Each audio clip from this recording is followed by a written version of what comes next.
कि क्या पीसीएस की तैयारी के लिए सच में कोचिंग करनी जरूरी है कि नहीं?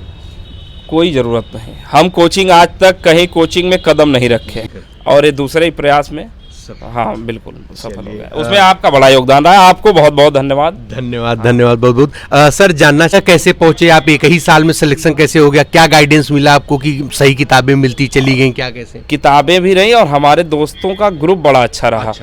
और हाँ मतलब हमारे दोस्त जो है अब धीरेन्द्र भाई हो गए या शिवम भाई हो गए। ये नमस्कार दोस्तों, यूपीपीएससी डेली न्यूज़ में आप सभी लोग का स्वागत है। दोस्तों पीसीएस 2023 का अंतिम रूप से रिजल्ट आ चुका है। इसी सिलसिले में हमारे सामने बैठे हैं रत्नेश यादव सर, जिनका यूपीपीसीएस के में टैक्स असेसमेंट ऑफिसर के रैंक 8 पे चयन हुआ है। सबसे पहले सर को तो अपने चैनल की तरफ से बहुत ढेर सारी बधाई और शुभकामनाएं देते हैं। बहुत धन्यवाद आपका भैया, और आपके जितने लोग भी देख रहे हैं हमारे सभी भाई बहनों को बहुत बहुत धन्यवाद और हमारा प्रणाम है सभी को। बहुत बहुत धन्यवाद सर।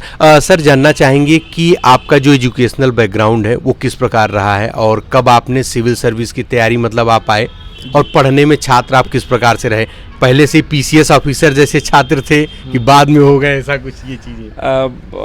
एजुकेशनल बैकग्राउंड में भैया हाई स्कूल और 12th मैंने यूपी बोर्ड से किया है अपने गृह जनपद से ही, और उसके बाद इलाहाबाद विश्वविद्यालय से हमने बीए किया है।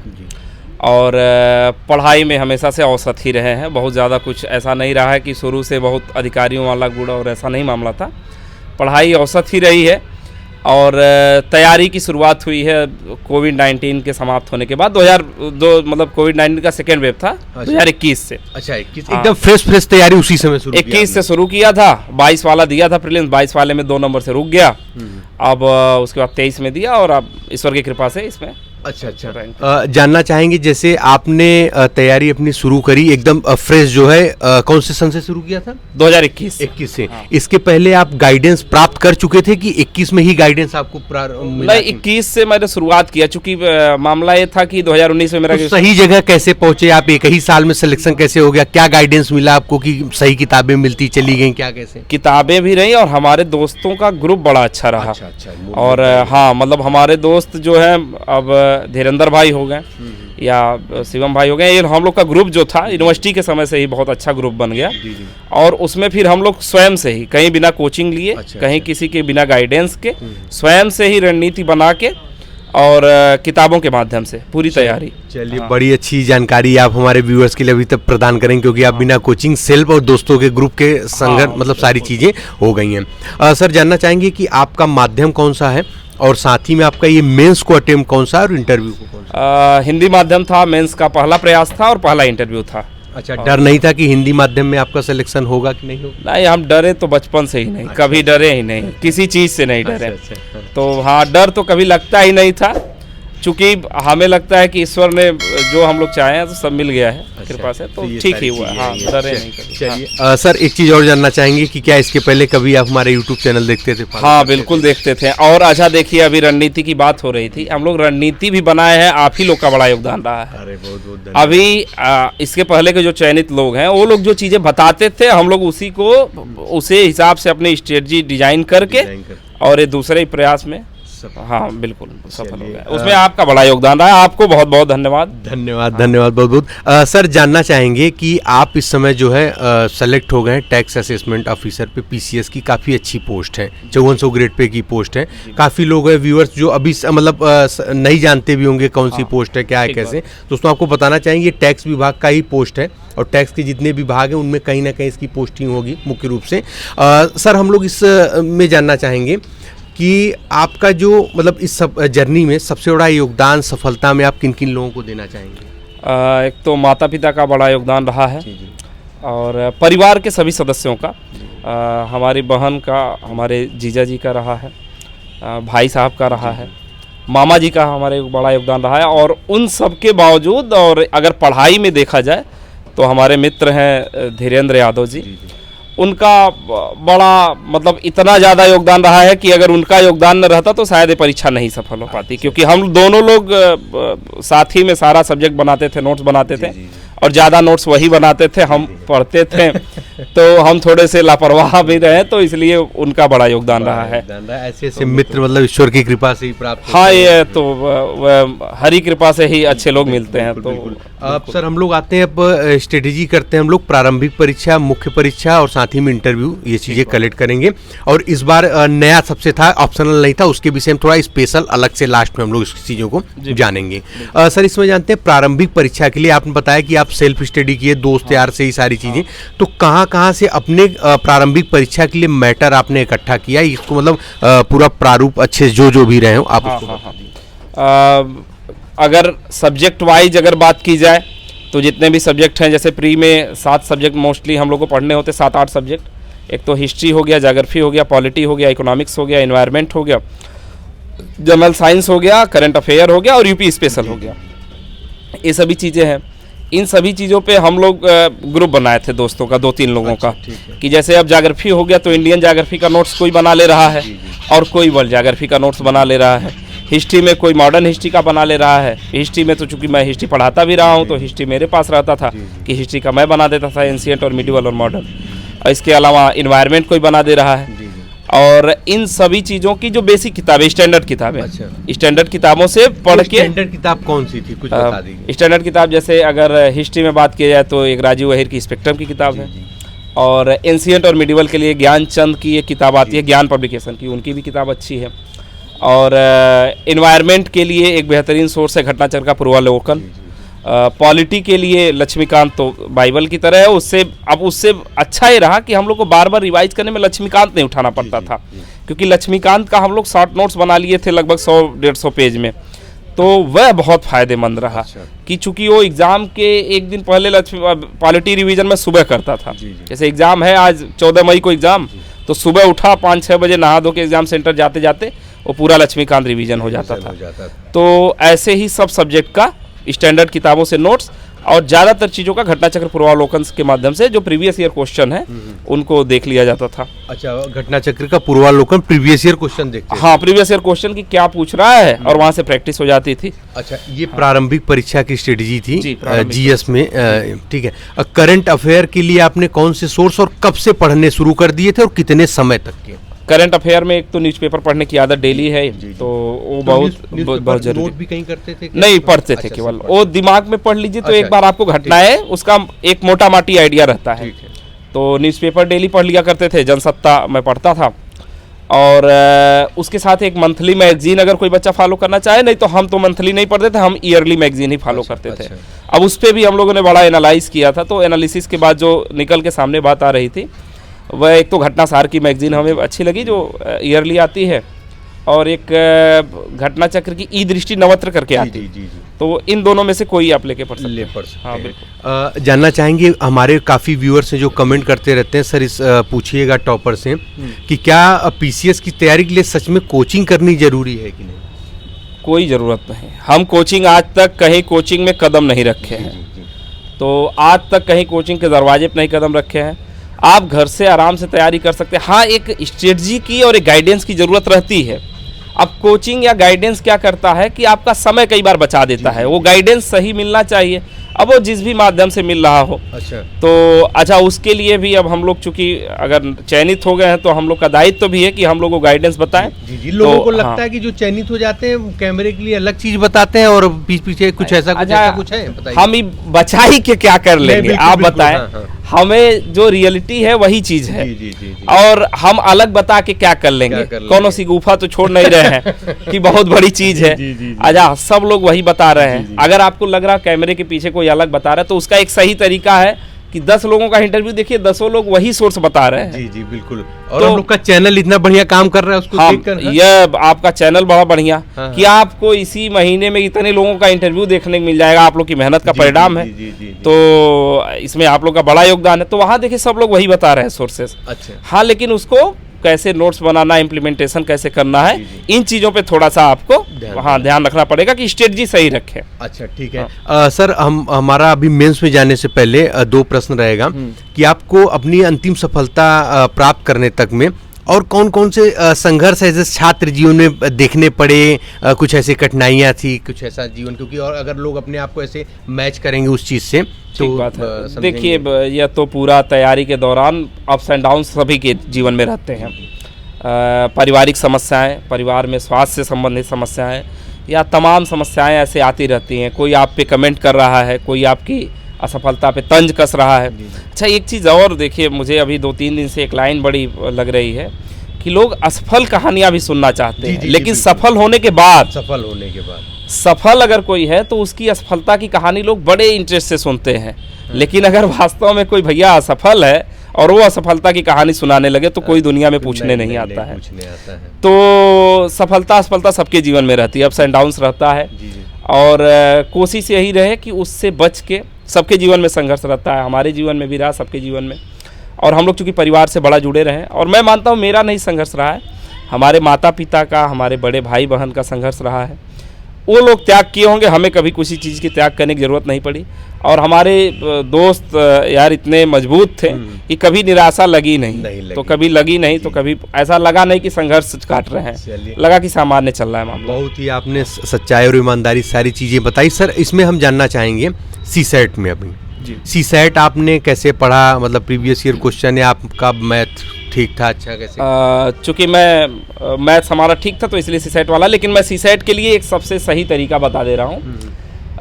एक काम करें, सबसे पहले सीसेट में अगर डर लग रहा तो पहले 5 साल का आप पेपर सॉल्व कर लें।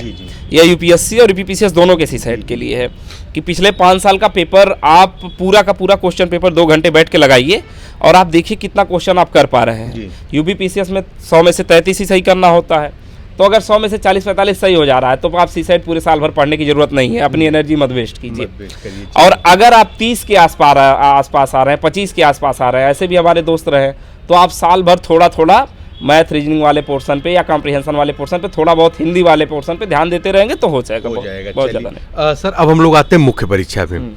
मुख्य परीक्षा में भाई बिना कोचिंग के आप ये भी सारी तैयारियां की होंगे, और प्रारंभिक परीक्षा मुख्य परीक्षा साथ में ही तैयारी हुई होगी। शुरुआती तैयारी। तो अब हम लोग मुख्य परीक्षा में जानते हैं आपका पैकेज क्या था, क्या आपने मुख्य परीक्षा के लिए सारी चीजें बनाई? पहले हम लोग हिंदी और एसे के लिए जानते हैं, कैसे आपने किया? हिंदी के लिए तो जो हिंदी का पूरा डिटेल सिलेबस है, उन डिटेल सिलेबस में एक तो जो मतलब वोकैबुलरी वाला सोर्स है, उसके लिए हरदेव बाहरी मैंने पढ़ी थी। और हरदेव बाहरी के अलावा एक नालंदा की भी बुक आती है, वहाँ से भी आप देख सकते हैं, लेकिन मैंने हरदेव बाहरी ही पढ़ी थी।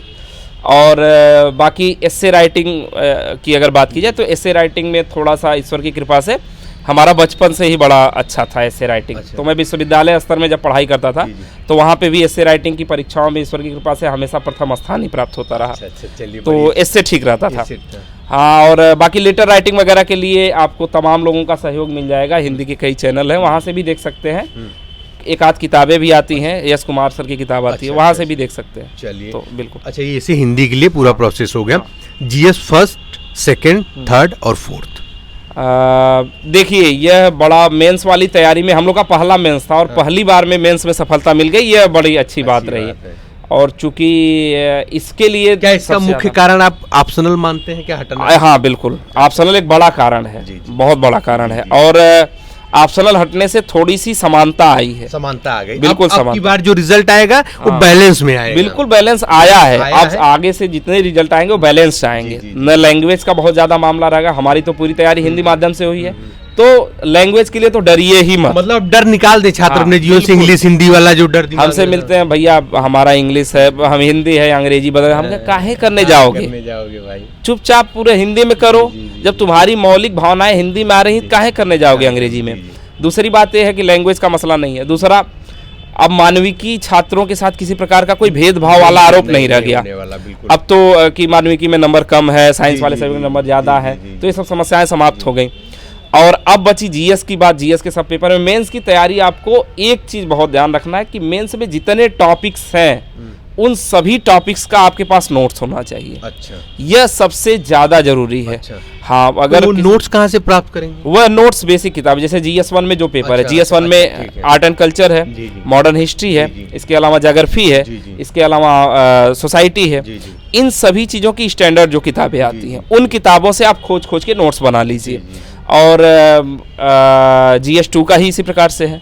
बाकी चीज़ों का जितने भी पॉइंट्स लिखे हुए हैं, इथिक्स तक के जितने पॉइंट्स लिखे हुए हैं, एक एक पॉइंट में, जैसे अगर इथिक्स में लिखा हुआ है कि इंटीग्रिटी है, सत्यनिष्ठा, तो आपके पास सत्यनिष्ठा का 2 पेज का नोट्स होना चाहिए। यह बहुत जरूरी है। ये बहुत बेहतरीन बात बताई इन्होंने। यही चीज मैं एग्जैक्ट आप लोगों को कई दिन से निकाल के लाना चाह रहा था कि यही चीज होती है सिर्फ पीसीएस के लिए। जैसा कि कल के वीडियो में एक डीएसपी गायत्री मैम ने भी यही सारी चीजें आप लोगों को बताई थी। सर फिर उसके बाद ये हो गया जीएस के फर्स्ट के लिए, ठीक है, और सेकंड थर्ड फोर्थ पे क्लियर। जीएस सेकंड पे आपका इंडियन पॉलिटी है, इसके बाद आपका गवर्नेंस है, सोशल जस्टिस है और इंटरनेशनल रिलेशन है।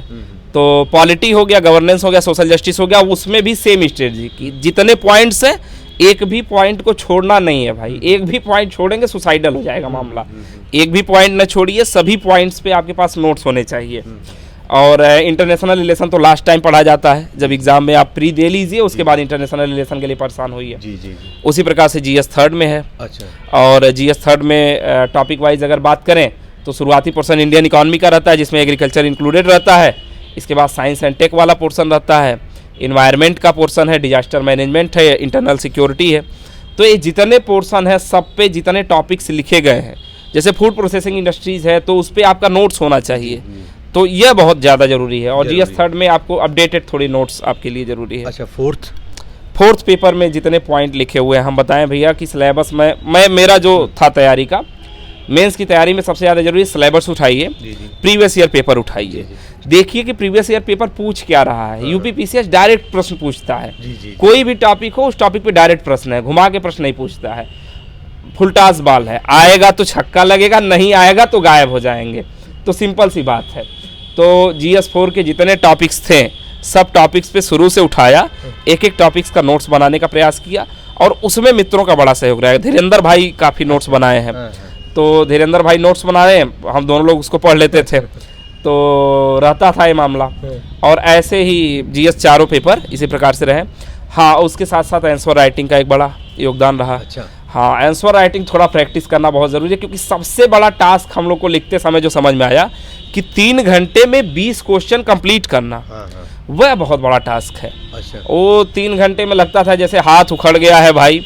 और दूसरे दिन से यहाँ पे वो मुंह मार के हम लोग जाते थे, सब पूरा, कई बच्चे दवा खा के जाते थे, किसी का यहाँ दर्द करता है, किसी का यहाँ दर्द करता है, मेरा यहाँ दर्द करता था, तो लगता था हाथ उखड़ गया है। अच्छा, तो आंसर राइटिंग आपने कहाँ किया, और आंसर राइटिंग कितने समय पहले शुरू कर देना चाहिए? आंसर राइटिंग प्री निकलने के बाद करिए। अच्छा, कोई बहुत ज्यादा इतना लोड नहीं लेना है। आंसर राइटिंग मेंस के लिए अगर आपकी तैयारी, मतलब आप तैयारी में लग गए हैं, तब आप अभी ग्रेजुएशन वगैरह में है तो कुछ कुछ लिखते रहे, कोई दिक्कत नहीं। तो कहाँ से करिए आपने answer writing? Previous year paper उठाइए, अच्छा, लिख डालिए। तो उसको चेक कौन करता था कि आप दोस्तों के बीच में बंटवाइए, और दोस्त सब चेक करके बता देते हैं, कोई दिक्कत है। हमारे तो मतलब जो अब दुर्भाग्यवश हमारे जो कॉपी चेक करने वाले हैं, उन लोगों में नहीं सिलेक्शन हो पाया, लेकिन वो लोग बहुत सही रिव्यू देते थे, बहुत सही बताते थे, और वह सबसे सटीक तरीका है। और अगर कोई नहीं चेक करे, आप लिखते रहिए, लिखते रहिए, लिखते रहिए।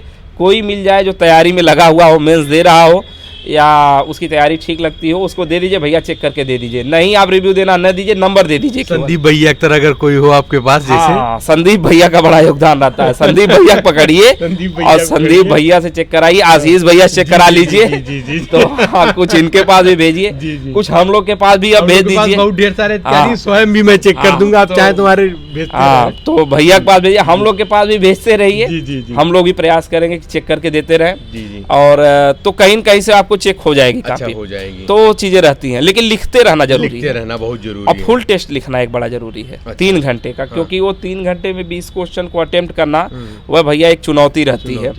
और एक दिन में 100 पेज आपको लिखना रहता है। इस बात का ध्यान रखना पड़ता है कि 3 घंटे में 50 पेज लिखना रहता है, और उसमें 20 तरीके से सोचना रहता है। और इस बार पेपर में यही रहा कि चौथे पेपर में 3 पेपर तक तो सही चला था। इथिक्स में कोई ऐसा क्वेश्चन नहीं था जो आप डायरेक्ट पढ़े हो और डायरेक्ट जाके छाप दें, ऐसा मसला कहीं नहीं था।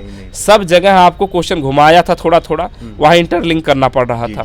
तो यह रहा चौथे पेपर से। अच्छा, हाँ, ठीक, बहुत बेहतरीन आपने बताया इन चीज़ों में। अब हम लोग जानेंगे कि आपने कोई ऑप्शन भी रखा था, किसी और एग्जाम की तैयारी कर रहे थे, सी ग्रुप की या किसी अन्य एग्जाम की भी तैयारी, या एग्जाम बचपन से डर नहीं रहा, ऑप्शन रखने का डर ही नहीं रहा। मैं मैथ्स का अच्छा स्टूडेंट था, ईश्वर की कृपा से।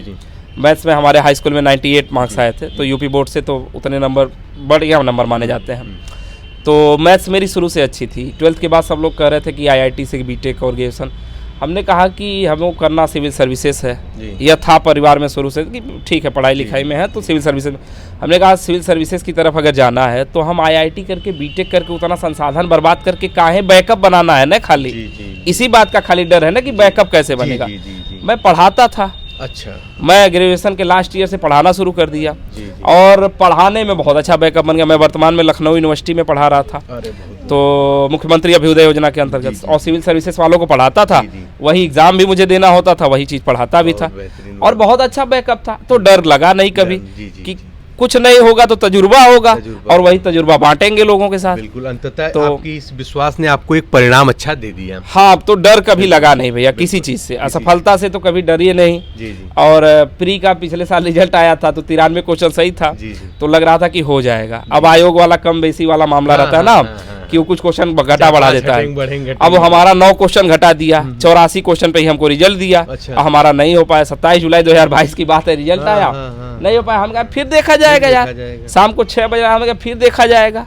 कौन बड़ा हमारा जीवन समाप्त हो जा रहा है। नहीं, बिल्कुल। तो इसमें कोई दिक्कत नहीं, और यह नहीं होगा। अब खुदा नहीं मिला तो कुछ और तो मिलेगा ही।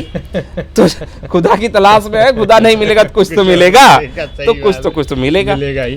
तो सर अब हम लोग इसमें जानेंगे, बस लास्ट हमारे 2 प्रश्न और हैं। अब आते हैं यूपी स्पेशल के लिए।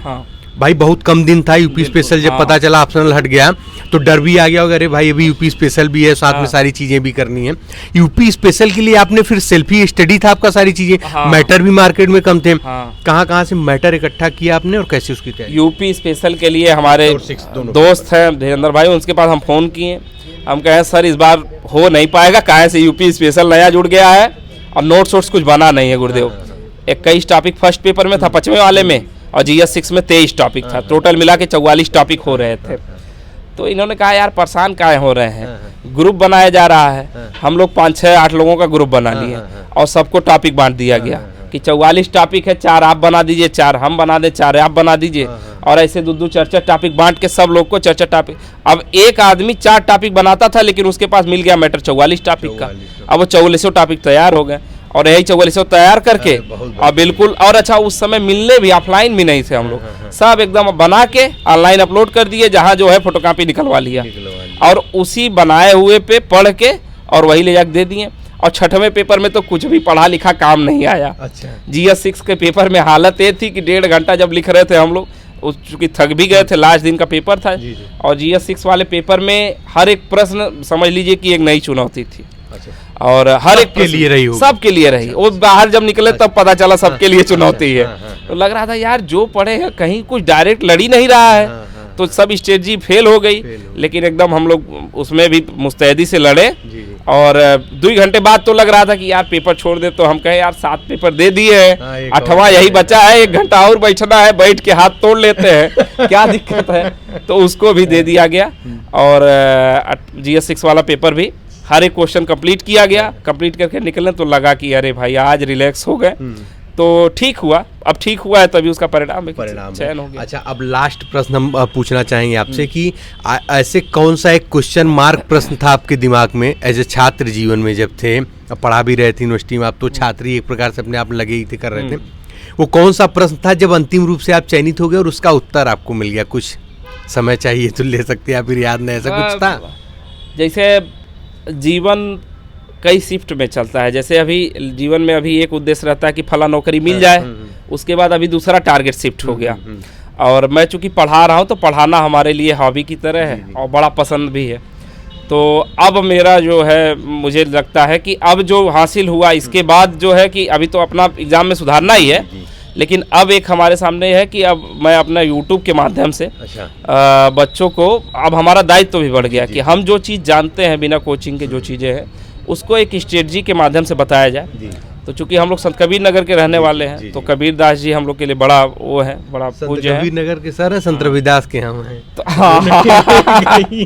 तो कबीर दास जी के नाम के ऊपर हमारे भाई साहब हैं, तो उन्होंने एक बच्चों के सहायता के लिए YouTube पे चैनल बनाया, कबीर सिविल सर्विसेज। अच्छा, तो उस पे भी आप लोग मतलब अपने, हाँ दोस्तों जो लोग भी देख रहे हैं, तो दोस्तों जैसा कि सर का आपने स्ट्रेटेजी देखा होगा कि कितनी ईमानदारी से, वास्तव मैं भी कह रहा हूँ कि बहुत से टॉपर्स लेता हूँ, लेकिन बहुत ईमानदारी से एकदम सच्चाई सारी चीज़ें बताई हैं। सर ने जो यूट्यूब चैनल बताया है हम डिस्क्रिप्शन बॉक्स में लिंक डाल देंगे। हाँ। ज़्यादा से ज़्यादा संख्या में जुड़ जाएं और हमारी पूरी कोशिश रहेगी कि हमारा जो टेलीग्राम ग्रुप है जिसमें काफ़ी टॉपर्स PCS 21-22 बैच के जुड़े हुए हैं, लगातार एग्जाम्स में मोटिवेशन देते हैं, सर को भी एज ए एडमिन तौर पे हम जोड़ेंगे और वहाँ पे आपसे लोगों के लिए समय समय पे कुछ चीज़ें प्राप्त वो करवाते रहेंगे। सर हाँ। शुरू कर। तो वही कबीर सिविल सर्विसेज चैनल है, उसी के माध्यम से अब अगला टारगेट ये है कि हम जो हासिल कर लिए दूसरे अटेम्प्ट में और अब इसी बिना किसी कोचिंग वोचिंग के बाकी लोगों तक वो पहुंचाया जाए, ताकि यूपी का बच्चा जो एक्चुअल में मेहनत कर रहा है वो यूपी PCS निकाले, इतनी बड़ी कोई बात नहीं बिल्कुल हाँ, सही। तो सर एकदम। फिर लास्ट समय में कुछ मोटिवेशन ले लेते हैं हमारे व्यूअर्स के लिए। अब मोटिवेशन में यही है कि भाई हम कर सकते हैं, अगर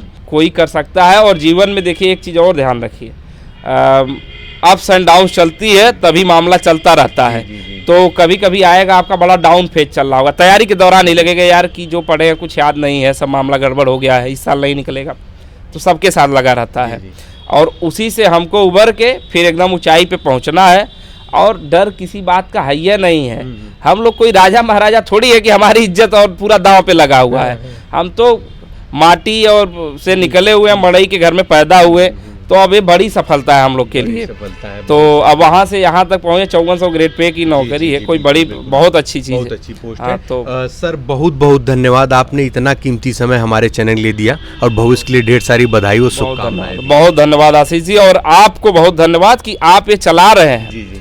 आप और आप जैसे कुछ और सहयोगी हैं जो मिल के इस काम को आगे बढ़ा रहे हैं, यह बहुत अच्छा है।